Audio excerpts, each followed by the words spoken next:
Hey, what's up you beautiful feckers, how you all doing? So on the 19th of this month, there is a change coming to Warframe that is 7 years in the making. 7 years ago, back in update 23 in 2018, Digital Extremes introduced moddable Exalted Weapons for 6 Warframes: Excalibur's Exalted Blade, Mace's Regulators, and so on. They're on the screen right now, you can see them. These are moddable weapons separately to your Warframes and your weapons in your arsenal, and benefited from both their own mods and the mods on your Warframe. But to confuse things further, Warframe also had Pseudo-Exalted Weapons, which predate the moddable Exalted ones like Atlas, Gara, Khora, and Ash. Now, these are abilities that are summoned weapons, but don't have the same moddable treatment. You couldn't mod them. Instead, they borrowed mods from their equipped melee weapon instead. So if you had a sword or a staff or whatever, the mods on that would basically benefit from the Pseudo-Exalted, which led to stat stick Rivens becoming a thing. But now that's all about to change. Those older Pseudo-Exalted weapons are being turned into true Exalted weapons, and it's only taken DE 7 years. That means they'll now be moddable directly in your arsenal, just like Exalted Blade and other Exalted weapons. But according to Pablo on the last dev stream, these weapons will now apparently deal considerably more damage. But along with that, they are also adding some pretty big quality of life changes to our existing Exalteds, improvements that will make them even more powerful and versatile. All Exalted weapons are getting arcane slots. This is huge because it means you can now equip arcanes directly on your Exalted weapons, while also still having arcanes on the Warframe itself that can boost the weapon's power even further. Now, as a side note to this, they did also mention that Garuda's Talons, which are technically part of our passive, they're not actually an Exalted weapon, will also be getting an arcane slot. So Garuda's also getting something nice with this update. On top of this, they also mentioned that primary and secondary Exalted weapons are getting X-less slots to bring them in line with melee Exalted weapons, which already have that feature, so that you can slot in utility mods and tweak your build even further. Now, a bunch of mods that were previously disabled for Exalted weapons are now being enabled. Mods like Blood Rush, Weeping Wounds, and Amalgam Serration. However, there is a catch. If the weapon can't trigger the mod's condition, then you won't be able to equip it. And they gave the example of Hydraulic Crosshairs on Mace's Regulators. Now, being able to equip mods like Blood Rush, like Weeping Wounds on your Exalted weapons means you're now going to be able to build your combo, which means when this update drops, we're going to have a lot of testing to do on these Exalted weapons, while also a lot, I guess, of different builds popping up as well.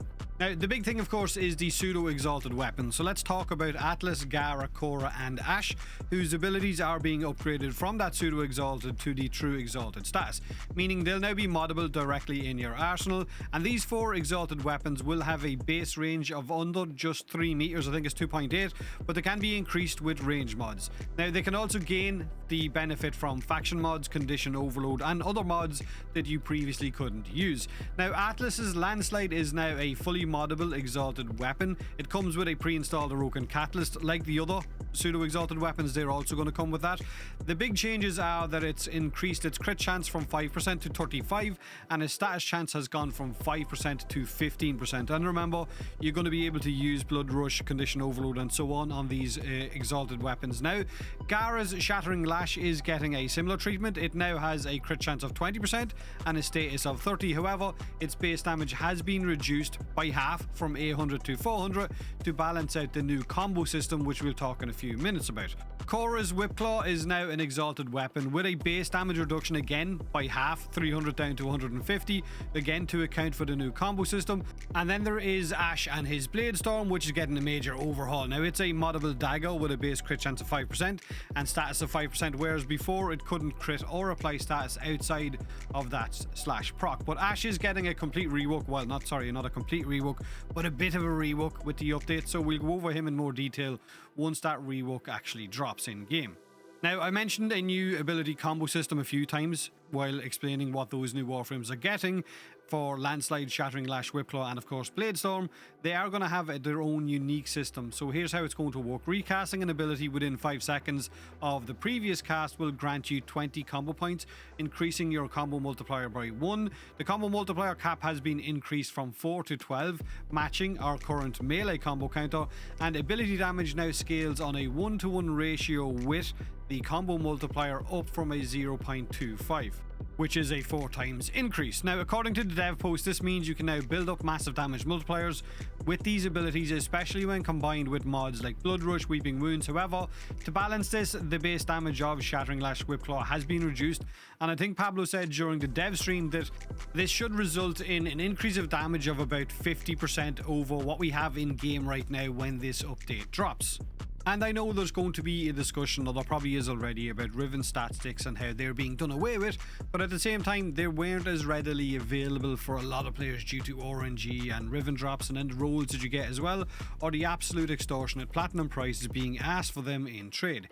It also removes the idea that certain Warframes are only good or only work well if you have that godly stat stick, and it allows more freedom to build those Warframes how you want to. Also, turning those Pseudo-Exalted into real Exalted will remove confusion for newer players who are unaware of the differences between both.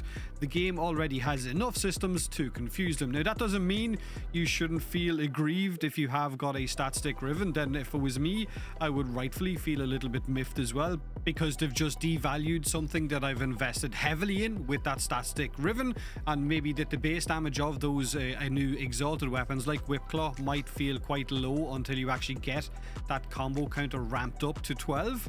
But at the same time, no longer requiring a stat stick Riven on your melee weapon means that you can now actually bring an actual melee weapon with you, so that you're not relying, or you're not just using, I guess, that melee weapon as a shell just to carry that Riven for you. So in short, I guess the removal of a stat stick and the Pseudo-Exalted changes means you're going to remove the confusion for new players. You're going to, I guess, level the playing field by not requiring a stat stick Riven anymore, and you're going to allow players to focus on builds that they actually enjoy and not one that maybe they feel like they're forced into to accommodate that stat stick Riven. I've played the game since 2013, and the amount of things over the lifespan of the game that I've covered that have been changed or taken away where the community gets a little bit annoyed about, or really annoyed about, and it turns out to actually work better the way now than it did before, I've honestly lost count of. Now, let me know in the comment section below what you think of the Exalted or Pseudo-Exalted changes, and of course the stat stick stuff as well, whether you like the changes or not. If you do have a stat stick and you're a bit annoyed about it becoming obsolete, let me know in the comment section why. Maybe you think it was a better system before than the one they're about to introduce. Of course, as with any major change, the stuff on the dev workshop post is subject to adjustments or tweaks before it actually goes live, but from what we've seen so far, these changes could make a lot of players very, very happy. Again, let me know. Have a great day, have a great week, and as always, thanks for watching.